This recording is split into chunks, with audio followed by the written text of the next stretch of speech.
We had just started one of the best jobs. A large team of students at my college had been assembled to plan out one of the coolest programs of the year. And I don't mean a computer program, I mean an entire festival with artists and food stands and activities. We finally figured out how to book a band, the equipment requirements, insurance, and all of that business lingo we had to learn. It was awesome. After everything was booked and ready, we had 4 days before the big event to welcome all of the incoming freshmen. Most of us were staying at the dorms already, so a few of us had a plan to make the 6-hour drive to Las Vegas in Nevada. It was about 6 of us in total, and they only booked 2 rooms. Their logic was that everyone was going to be out and about anyway, so nobody was going to sleep. It was pretty absurd to me, but I went along. There was a girl there that I used to like, Maria. We hung out sometimes, so I thought that it would be a good way to spend more time with her. I'm sure you all know most of what Las Vegas is like from what you've seen in movies. But since I don't live too far from the city, and I've gone to some of the desert tours around there, I see the city differently. Most people see the city as the coolest place with dance clubs, the best restaurants, casinos. But I see a bunch of dirty sidewalks and drunk people everywhere whenever I go. I didn't want to be the party pooper of the group though, so I pretended to be excited about going into the stinky dance areas. Maria seemed to be having a good time though, but as much as I tried, I couldn't find anything to talk about and instead ended up hanging out with one of my other coworkers named Jeff. Well, until he disappeared, leaving me with everyone else as I opened random apps on my phone just to pass the time. I texted Jeff, but the text didn't show up as delivered, so I figured his battery must have died.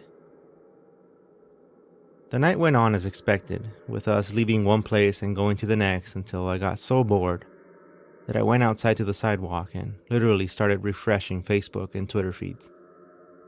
That's as low as it gets for me. There were other people outside. I watched a couple of almost fights where 2 guys pretended to be all tough with each other, but nobody ever took a swing. I got approached by men and women to ask if I wanted to buy phone chargers or earphones. People passing out flyers, the usual stuff. Then I had a realization. Nobody would notice if I just left. I tried to tell Maria, but she was off laughing with some other people that we didn't know, so instead I just stepped right outside again and looked up the map where the motel was, just to double check that I wouldn't get lost. I walked over to the end of the block and took a turn left, and suddenly all of the noise and flashing lights faded.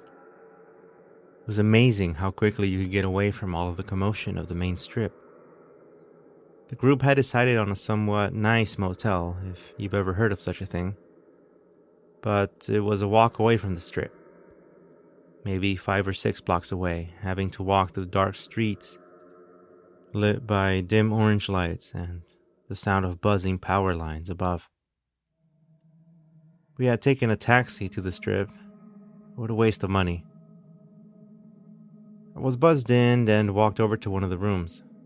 I plugged in my phone to charge it up and started watching random YouTube videos to pass the time before everyone got back. It must have been around 4 in the morning when I heard Jeff calling out my name in the dark. He had some trash in his hand and was laughing as he explained what happened. I was half awake when he started saying that bunch of nonsense. I just thought he was out of it. He told me that a car went up to him, 2 guys got out, and a third person, a woman, kept screaming in the car as the guys demanded their money. Jeff laughed as he said that the guys threw a paper bag at him with leftover food, some stale mozzarella sticks and fries before he took off running toward the motel.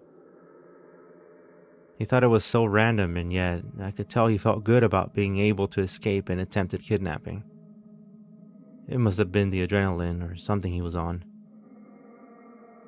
2 other people from our work arrived just as the sun was coming out, making a ton of noise and laughing at who knows what. Jeff was already knocked out by that time. Everyone else woke up extremely late, past the checkout time, and we were all, including the people from the other room, charged with an outrageous late checkout fee. I was already in the car ready to get some food apart from the coffee, bread, and jam that the motel offered as a complimentary breakfast. Like zombies, they got in the car as I made my way to the old diner that I always stopped by on my way out of the main strip. Everyone kept talking about what had happened, the craziness of everything, and then Jeff told his story, which got us all laughing. I mean, it was insane. Jeff almost kidnapped, and they threw some food at him for the trouble, everyone said. They asked him if the food was any good, and he said that the fries were okay, but with too much ketchup, and the mozzarella sticks were nasty, stale, and slimy. We were all surprised he actually tried it. Jeff was the weird one of the group, I guess. On our way out of the diner, Maria gave me a look and then said that she had forgotten her cell phone charger, but didn't want us to waste time going back to get it. Poor Maria, she was being too nice. I told her that we'd go back to get it, and I got to see her big green eyes light up. That minor detour ended up taking 3 hours, though. As I arrived to the front desk, everyone else staying in the car, a woman looked at me, the one from the front desk, in a panic.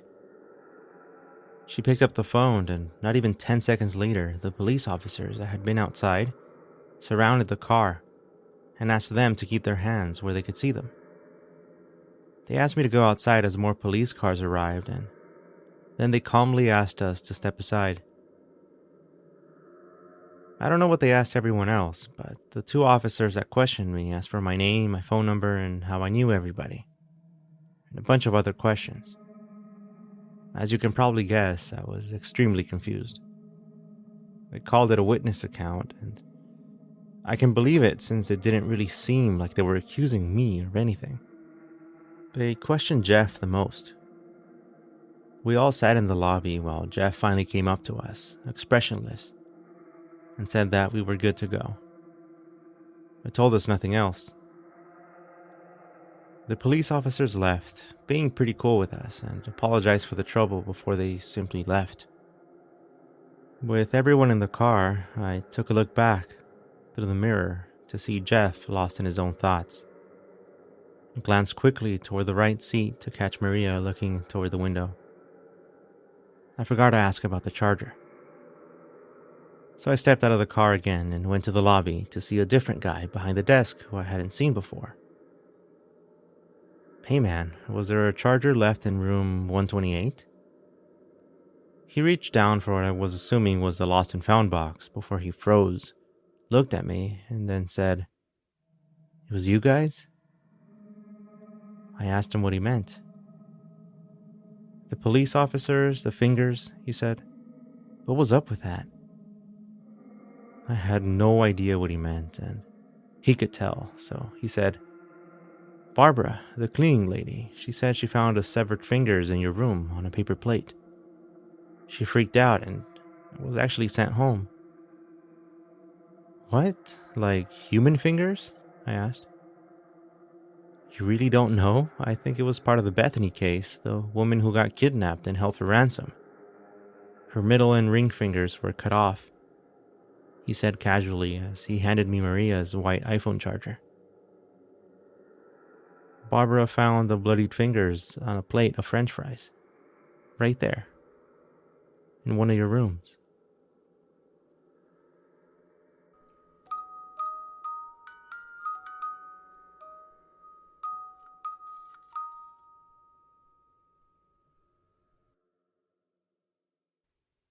I was happy for my friends when they both got jobs at an electronics store called Best Buy. Even if I didn't get the job this time around, they were doing some type of mass hiring event, and I was excited about it because all I've ever liked is technology. But anyway, I knew that they would get discounts on items, and they let me check out the cool gadgets too. One of the weird things that my friend got was a thermal camera. It wasn't one of those cheap ones either. It was a thing that looked like a cinema camera with a beefy tripod and cables and an enormous case. Sometimes stores get refunds when they cannot sell an item as brand new anymore. I think they're called open box. They are resold at a discount. It was completely unnecessary, I know. Nobody needs such a thing unless they're going hunting, or even then the battery only lasted half an hour. Otherwise, it needed to be plugged in, so I'm not sure why anybody would get it. I had an idea, though. My friends used to do these types of ghost hunts, and by that I mean that we would take our iPhones and recorders and sneak into abandoned places to see if we could catch any paranormal stuff.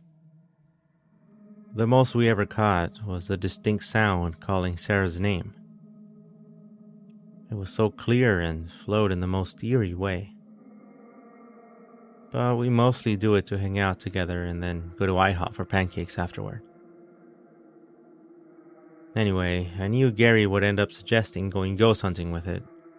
And sure enough, we Googled a place nearby to go check out, and it was an old house that was set to be demolished in the following month or so. There were no fences or guards or anything else stopping us. So he charged up the camera and off we went along with two other friends. We parked a little distance away so that we wouldn't give away that we were inside of the abandoned place, which meant that we would carry our bags up a hill for about half a block. Opening up the gate, I got a chill of cold air and a feeling I had never felt before. We stepped up to the house with the front door missing, and it did our first round with our red flashlights and a single camera. The red lights was a thing we found in some TV show where they say that red lights help you adjust to the darkness better. But man, we were not ready for what we were about to see in there. You see, a thermal camera works by showing things that are hot as orange, red, and white as being the hottest. Black is cold, and then purple and then blue are the cold items. If you touch a surface like a table, you actually warm it up, and you can see a heat print of it through the camera. And pretty much as soon as we turned it on and started recording, we saw 4 distinct yellow figures lining up in front of us, along with a smaller figure walking around them. Then their colors turned colder until they vanished. Sarah and I were the only ones inside the living room of the house, while Gary and the other guy were in the front porch, setting up some other things. Sarah looked right at me as I looked into the monitor. I couldn't believe it.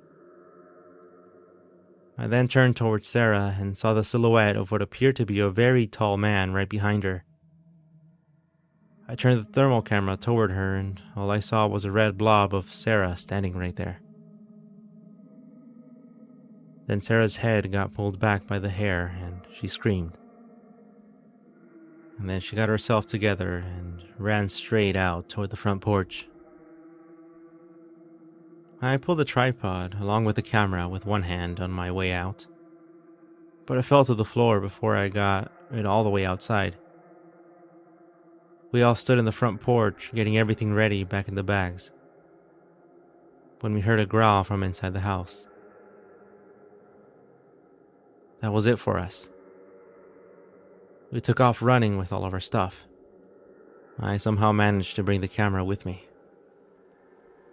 When we got back into my friend's car, we pulled up to a parking lot to talk about what happened, and hopefully review some of the footage. And then the other 2 guys got a close look at what we had seen. It was a family of red silhouettes, 4 adults and 1 child. But when we looked into one of the regular iPhone videos, off into the corner of one of the rooms, you could see the tall figure of a man walking toward us. And the part with Sarah showed her pretty clearly being pulled back, but with nothing behind her. At least now we have something better than a voice whispering Sarah's name.